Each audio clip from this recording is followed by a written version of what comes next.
አዲስ የንግድ ሥራ መጀመር ልክ ሰማይ ጠቀስ ሕንፃ እንደ መገንባት ነው ብንል ማጋነን አይሆንም። ጠንካራ መሠረት ከሌለው ለማቆም እጅግ ይከብዳል። ዛሬ በዚህ ዳሰሳችን አንድ የንግድ ሐሳብ ከነደፈ ሐሳብ ወደ እውን የሚቀየርበትን የንግድ ዕቅድና የምርት እድገት መሠረቶችን በጥልቀት እንመለከታለን። አብረን አንድ የንግድ ሥራ ከጠንካራ መሠረት ተነስቶ ወደ አስተማማኝ እውነታ እንዴት እንደሚገነባ ደረጃ በደረጃ እንቃኛለን። ብዙ ጊዜ ሥራ ፈጠራ ሲታሰብ ፍላጎትና ተነሳሽት ብቻ በቂ ይመስለን ጊዜ አለ አይደል? ነገር ግን በእውነተኛው ዓለም ውድቀትን ለመቀነስ እና እድገትን ለማረጋገጥ እነዚህ ስሜቶች ብቻቸውን በቂ አይደሉም። ልክ እንደ ትልቅ ሕንፃ ሁሉ የንግድ ሥራን በተሳካ ሁኔታ ለመምራትም ግልጽ የሆነ ፍኖተ ካርታ ወይም የንግድ ብሉፕሪንት ግድ ያስፈልገናል። እንግዲህ በዛሬው ቆይታችን የምናልፍባቸው 5 ዋና ዋና ነጥቦች እነዚህ ናቸው። የንግድ ፍኖተ ካርታ፣ መሠረታዊ የዕቅድ ክፍሎች፣ ምርቶችና አገልግሎቶች፣ አዲስ ምርቶችን ማልማት እና በመጨረሻም አእምሯዊ ንብረትን መጠበቅ። ወደ መጀመሪያው ክፍላችን ስንገባ የንግድ ፍኖተ ካርታ ምንነትን እንመለከታለን። ታዲያ የንግድ ዕቅድ ስንል ምን ማለታችን ነው? በአጭሩ የንግድ ዕቅድ ማለት አንድ ተቋም ግቦቹ እንዴት እንደሚያሳካ የሚያሳይ እንዲሁም ገቢውን፣ ወጪውን እና በገበያ ውስጥ ያለውን ውድድር አስቀድሞ የሚገምት የደረጃ በደረጃ ማብራሪያ ነው።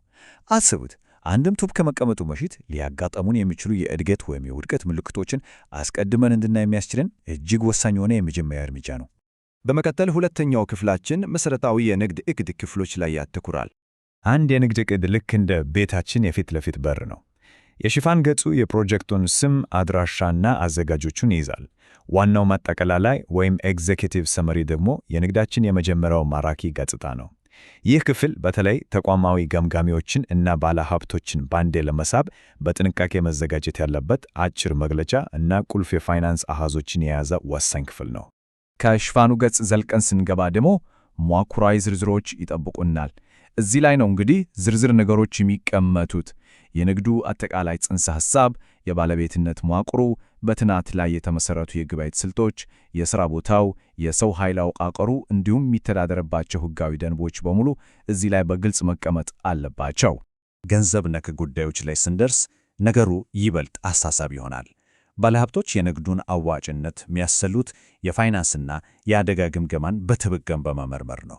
የገንዘብ ድጋፍ ፍላጎቶችን በሚገባ ማወቅ አስፈላጊ ሲሆን ለዚህም ከ2 እስከ 5 ዓመት የሚደርስ የፋይናንስ ትንበያ፣ ወሳኝ አደጋዎችና የመውጫ ስልቶች በማያሻማ ሁኔታ ሊብራሩ ይገባ። ወደ ሦስተኛው ክፍላችን እናምራ፣ ምርቶችና አገልግሎቶች።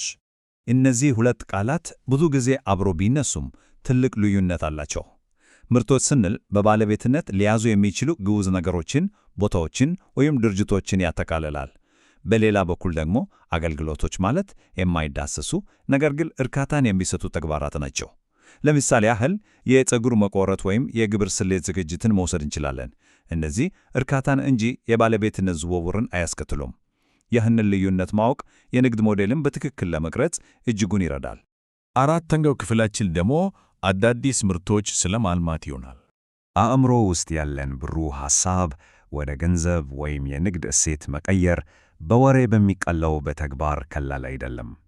አዲስ ምርት ማልማት ውድ፣ ብዙ ጊዜ የሚወስድና ከፍተኛ የውድቀት አደጋ ያለው ውስብስብ ሂደት ነው።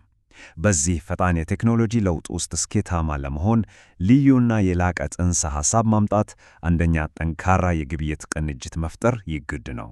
ይህ የምርት ማልማት ሂደት የራሱ የሆነ የጊዜ ሰሌዳ አለው። እስቲ ደረጃዎቹን እንመልከት። ከመጀመሪያው ወር የሐሳብ ማመንጨት እና ማጣራት እንጀምራለን። በሁለተኛው ወር የጽንሰ ሐሳብ እድገት እና ሙከራ። ወደ ሦስተኛው ወር ስንሸጋገር የግብይት ስትራቴጂ ማውጣት ይጀምራል። ከዚያም በአራተኛው ወር የንግድ ትንተና በማድረግ ወጪና ጥቅምን እናመዛዝናለን። በመጨረሻም በአምስተኛውና በስድስተኛው ወር የመጀመሪያ ደረጃ ምርት ወይም ፕሮቶታይፕ ሰርተን ለሸማቾች የሙከራ ግብይት እስከ ማቅረብ ያለውን አስደሳች ጉዞ እናልፋለን። አሁን ደግሞ ወደ አምስተኛው እና የመጨረሻው ክፍላችን ደርሰናል። አእምሮአዊ ንብረትን መጠበቅ። ንግዳችንን ገንብተን ከጨረስን በኋላ የደህንነት ስርዓት መዘርጋት ግድ ነው አይደል? አእምሮአዊ ንብረት ማለትም ይሄው ነው። እነዚህ በኢንዱስትሪ፣ በሳይንስ፣ በሥነ ጽሑፍና በኪነ ጥበብ መስኮች ከሚደረጉ አእምሮአዊ እንቅስቃሴዎች የሚመነጩ ሕጋዊ መብቶች ናቸው። በአንድ በኩል የሕዝብን የመጠቀም መብት፣ በሌላ በኩል ደግሞ ፈጣሪዎች ስራቸውን በባለቤትነት እንዲያስጠብቁና እንዲነቃቁ ሚዛን ለመጠበቅ ሕጎች መኖራቸው ፍጹም አስፈላጊ ነው። ከነዚህ የጥበቃ መብቶች ውስጥ አንዱና ዋነኛው የፈጠራ ባለቤትነት ወይም ፓተንት ነው። ይህ መንግሥት ለአንድ ፈጠራ የሚሰጠው ጥብቅ የፍቃድ ሰነድ ሲሆን ባለቤቱ ለተወሰነ ጊዜ አብዛኛውን ጊዜ ለ20 ዓመት ፈጠራውን የማምረት፣ የመጠቀም፣ የመሸጥ ወይም የማስመጣት ብቸኛ መብት ይሰጠዋል። ያለ ፍቃድ ማንም ሰው ፈጠራውን ሊጠቀምበት አይችልም። ነገር ግን እዚህ ላይ አንድ ልብ ልንለው የሚገባ ትልቅ ጡም ነገር አለ።